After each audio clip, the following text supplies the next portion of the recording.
미국 대부분의 지역에 눈폭풍과 북극 한파가 몰아닥쳐 항공기 운항이 수천 편이나 결항되는 등 성탄 연휴 여행길을 망치고 있습니다. 미국 어린이 1,300만 명이 가정의 빈곤과 식량 부족에 시달리고 있는 것으로 나타났습니다. 미국의 은퇴저축 프로그램이 새해 1월부터 2027년 1월 사이에 획기적으로 바뀌게 됩니다. 코로나 사태와 약물 오남용으로 미국인들의 기대 수명이 76.4세로 2년 연속 떨어졌습니다. 미 연방통신위원회가 로보콜 사기 행각을 벌여온 조직들을 적발해 3억 달러의 벌금을 부과키로 했다고 발표했습니다. 여러분 안녕하십니까? 워싱턴 뉴스 투데이입니다. 미국의 75 내지 80%나 되는 대부분의 지역에 눈폭풍과 북극 한파가 몰아닥쳐 폭설에 파묻히고 혹한에 꽁꽁 얼어붙고 있습니다.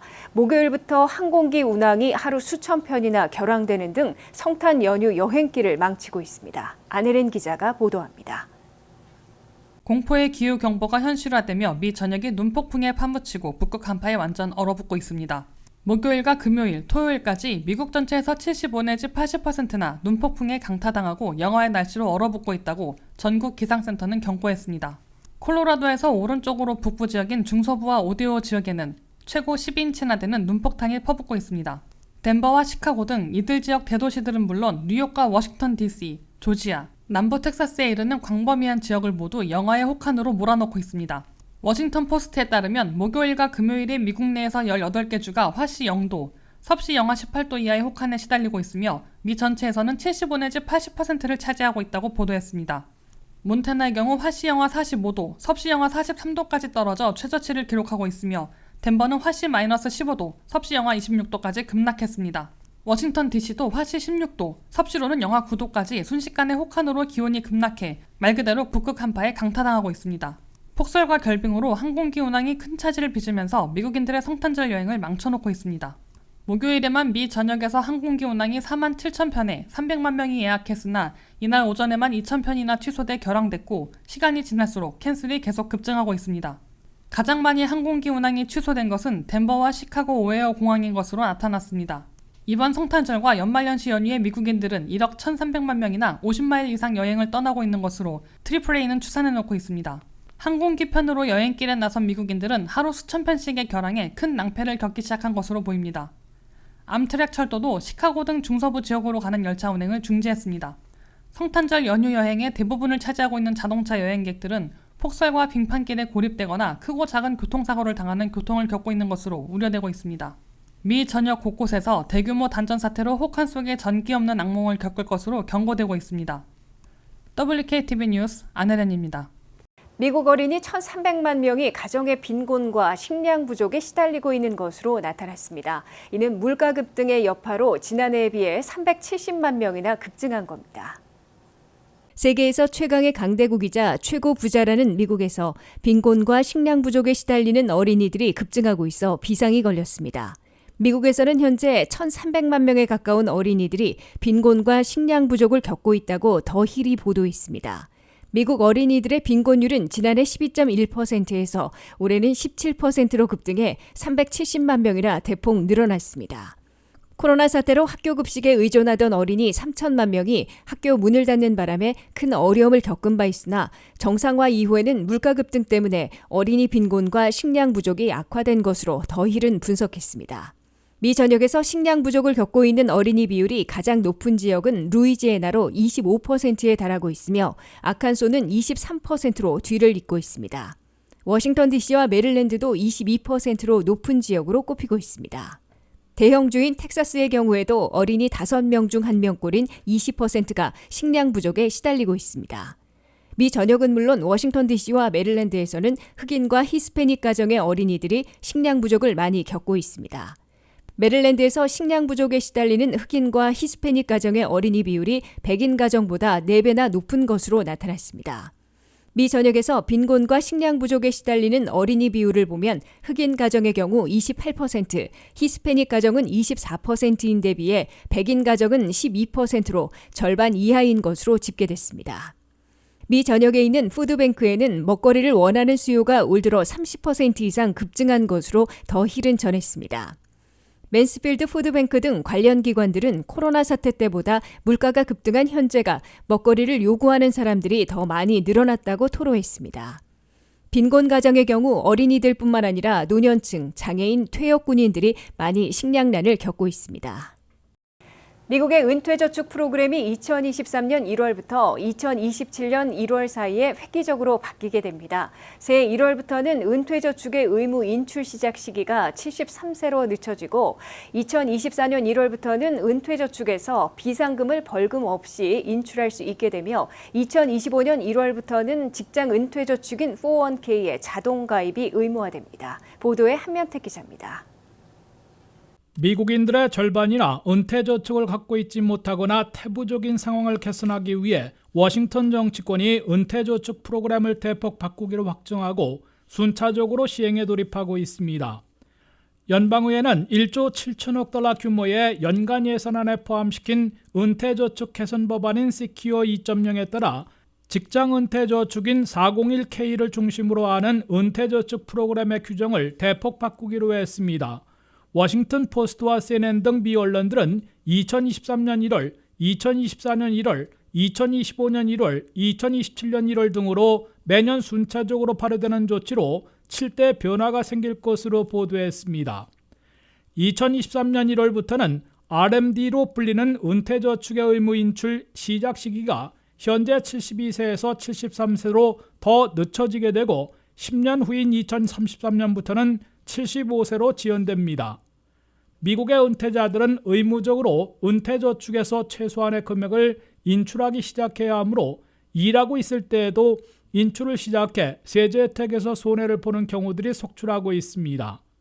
2024년 1월부터는 은퇴저축 계좌에서도 비상금을 1년에 $1,000까지 벌금 없이 인출할 수 있게 허용됩니다.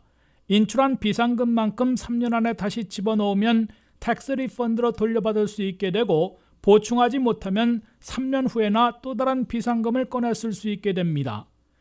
2024년 1월부터는 또 고용주들이 401k를 이용해 종업원들의 학자융자금 빚부터 상환하는 데 불입해 줄 수 있게 됩니다. 종업원들은 학자융자금 빚부터 고용주의 매칭 불입으로 갚아나가고 그만큼 이른 시일 내에 은퇴저축으로 전환할 수 있게 됩니다. 2025년 1월부터 가장 많이 바뀌게 되는데 직장 은퇴저축인 401k의 자동 가입이 의무화됩니다. 이때부터는 모든 고용주들이 401k 프로그램에 반드시 자동 가입한 후에 직원들에게 오퍼해 월급의 최소 3% 내지 10%까지 불입하게 의무화됩니다. 불입액은 매년 1포인트씩 올릴 수 있으며 최대 15%까지 인상할 수 있습니다. 다만 종업원들은 401k 이용을 하지 않을 수 있는 선택권을 갖습니다. 2025년 1월부터 60세에서 63세까지는 연간 불입 한도 이외에 추가 저축할 수 있는 캐치업 한도가 현재 50세상의 $6,500보다 훨씬 많은 $10,000를 더 저축할 수 있게 됩니다. 이때부터는 파트타임 근로자들도 현재 3년 이상 근무가 아닌 2년 이상 근무자이면 직장 은퇴저축을 이용할 수 있게 됩니다. 가장 늦은 2027년 1월부터는 연소득 개인 $35,500, 부부 $71,000 이하에 대해서는 은퇴저축으로 연방정부에서 연간 $2,000까지 매칭으로 불입해주는 제도를 시행하게 됩니다. WKTV 뉴스 한면택입니다. 미국의 기대 수명이 2021년 현재 76.4세로 2년 연속 하락했습니다. 코로나19 바이러스에 감염된 사망자들이 계속 발생하고 있는 데다가 약물 오남용 인명피해가 악화되고 있기 때문으로 나타났습니다. 안혜린 기자가 보도합니다. 코로나 사태와 약물 오남용 악화의 직격탄을 맞아 미국인들의 기대 수명이 2년 연속 떨어졌습니다. 미국 헬스통계센터가 22일 발표한 미국의 기대 수명 확정치에 따르면 2021년 현재 76.4세로 계산됐습니다. 여성들은 79.3세인데 비해 남성들은 73.5세로 근 6년이나 적었습니다. 이는 2020년 77세에서 하락한 것으로 1996년 수준으로 다시 후퇴한 겁니다.